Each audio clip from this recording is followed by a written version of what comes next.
I was in the car heading over here to Turning Point. I got on my phone, I texted my wife, I said, man, it smells like freedom. And it is great to be here with a lot of people who help make sure that we are going to be a free and a strong country for a long time to come. You know, elections have consequences. You think about where we were 4 years ago. Joe Biden was sitting in the White House. Nancy Pelosi was the Speaker of the House. Chuck Schumer was the leader in the Senate. We were rolling out the Green New Scam. We were having inflationary spending left and right. Gasoline prices were going through the roof. Grocery prices were going through the roof. Inflation on its way up to 9%. The federal government was spending millions upon millions of dollars through USAID, the Department of Education, the Department of State, to put woke ideology not just across the country, but all through the world, to tell us that we needed boys and girls sports and we needed men in women's locker rooms. We were a party in disarray. Election integrity was now the cause of concern from one end of the country to the other. And Donald Trump was back down at Mar-a-Lago, and this country was going in the wrong direction. And then a beautiful thing happened. Donald Trump decided he was going to run for president again.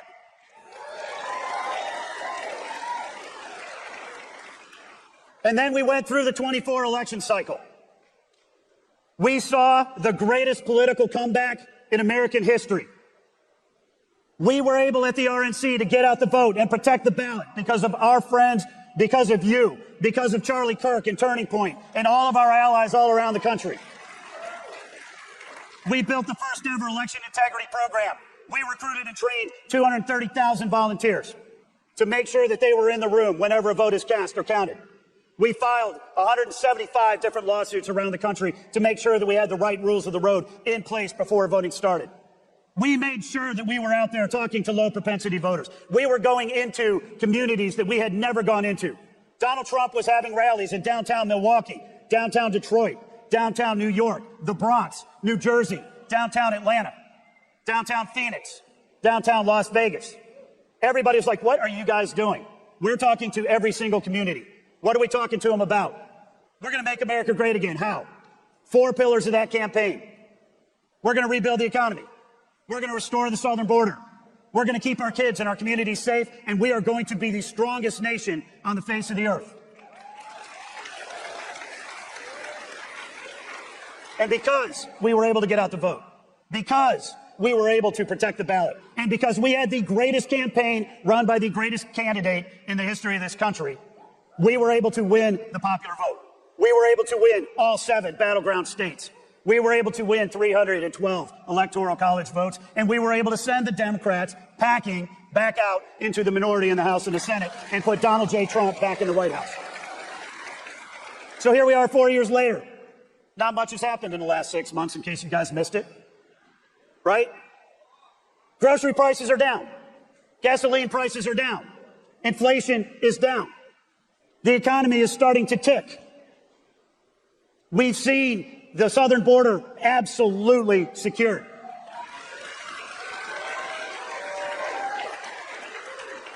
We went from tens of thousands of illegal aliens coming across the border every week to last month, 0.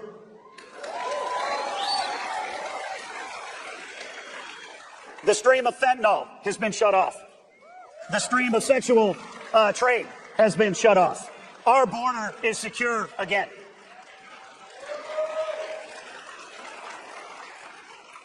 The world was on fire 4 years ago. We are making peace right now, and it is peace through strength. You know, peace through strength is not just a pithy campaign slogan by Ronald Reagan. It is the way that Donald Trump sees the world.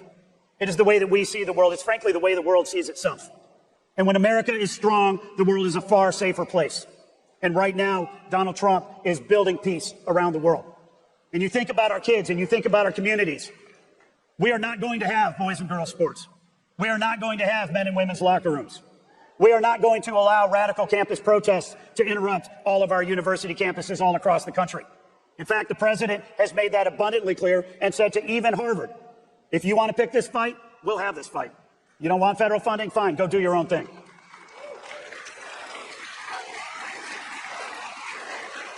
So what we've seen over the last 6 months is promises made and promises kept. But that campaign that we just went through was so unbelievably important. And you think about how we were able to win that race. Because we talk a lot about mandates and we talk a lot about landslides. But the fact is, we won the general election by about 2 million votes, around 1%. We won North Carolina by 3 points. We won Pennsylvania by 2. We won Georgia by 2 points. We won Nevada by 1 point. Michigan by 0.8 of a point. Wisconsin, 26,000 votes, 0.6 of a point. It's not a landslide in every respect. And our agenda is absolutely not complete. We have a lot more work to do. Now, I've got to give Congress a lot of credit for passing the one big, beautiful bill. When you think about that legislation, it means that we're going to have no tax on tips. We're going to have no tax on overtime. We're going to have no tax on Social Security. We've extended the Trump tax cuts permanently. We also have national security provisions in that bill. We have energy security provisions in that bill. We have border security provisions in that bill. It's an amazing bill, and thank God Congress got it done. But we're not finished yet. We have a lot more work to do, and that gets us to where we are today. Because we can't just sit back and say, hey, we're here. We won. We did a great job. We got the bill done. The president is delivering every day, and mail it in. The Democrats are absolutely unhinged. They are doubling down on the failed agenda that they ran on last time. Every single one of their leaders, Jasmine Crockett, AOC, Bernie Sanders, Kamala Harris, Tim Walz, Zoran Mamdani. People say that the Democratic Party is leaderless. There's your leaders. People say that the Democratic Party is rudderless. Frankly, their rudder is pointed straight left, and they want to take America off a cliff. And what they are going to do for the midterm election cycles is lie, cheat, and steal to the degree that we let them get away with it. And we are not going to let them get away with it. We are going to win the midterms, and we are going to make sure that Donald J. Trump has a 4-year term, not a 2-year term. And when we think about how we're going to win in 2026, it's the same conversation we had in 2024. We're going to have great candidates who run great campaigns. We're going to get out the vote, and we're going to protect the ballot. And that's where you come in. You come in because we can't call every single voter. We can't send out every single piece of mail. We can't knock on every single door. We need you. We need you to go out there and have those conversations. The most important conversation in any election is a 5-minute conversation with an undecided voter, where you tell them, this is why this election matters. This is why electing a conservative matters. This is why having Donald Trump in a Republican House and a Republican Senate matters. When you have that conversation, it matters.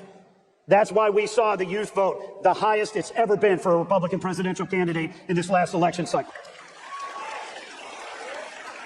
We saw that vote because of you. We saw that vote because of the great work that Turning Point does, and every single person in this room, and all of those 5-minute conversations that you had. Yes, we are going to spend a lot of money on TV. Yes, we're going to spend a lot of money in the mail. Yes, we are going to work very hard with all of our candidates to make sure they have the resources that they need.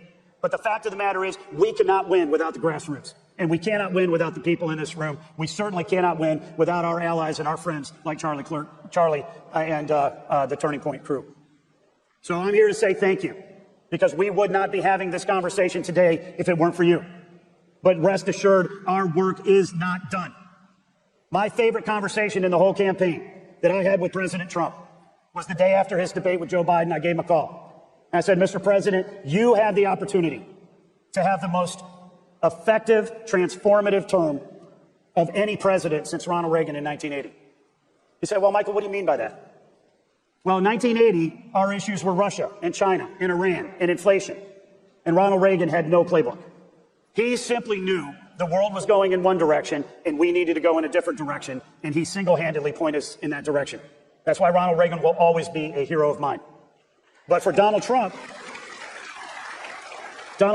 had a playbook. He had a playbook. It was Russia. It was China. It was Iran. It was inflation. But he knew that we can take America in a radically different position. And having served in that office before, he knew what he was going to face. He knew what the Democrats were going to do, what the deep state was going to do, what the media was going to do. And this time around, we had Republicans in the House, Republicans in the Senate willing to work for him. We had an entire Republican Party, myself included, and Laura Trump, that were ready to fight tooth and nail for him every single day. And what we're seeing right now is indeed the most transformative term that any president has had since Ronald Reagan and far beyond. But we've got to continue to keep it going. If we don't win in 26, 28 becomes very hard. So I am here to ask you, please, continue to stand up, continue to fight, continue to be a conservative, continue to be an activist, continue to work through Turning Point, continue to support our candidates every single day, and make sure that we are going to take this country in the right direction over the course of the next 2 and 4 and 6 and 8 years and beyond. Because you are not the future of the party. You are now the party. You are exactly what we need to be able to move our country forward. And I am grateful for the opportunity to see you. I am grateful for the opportunity to speak with you. But most importantly, I am grateful for the opportunity to work with every single one of you to make sure that America is going to be the greatest nation on the face of the earth and the shining light on a hill for the rest of the world to see. Thank you very much.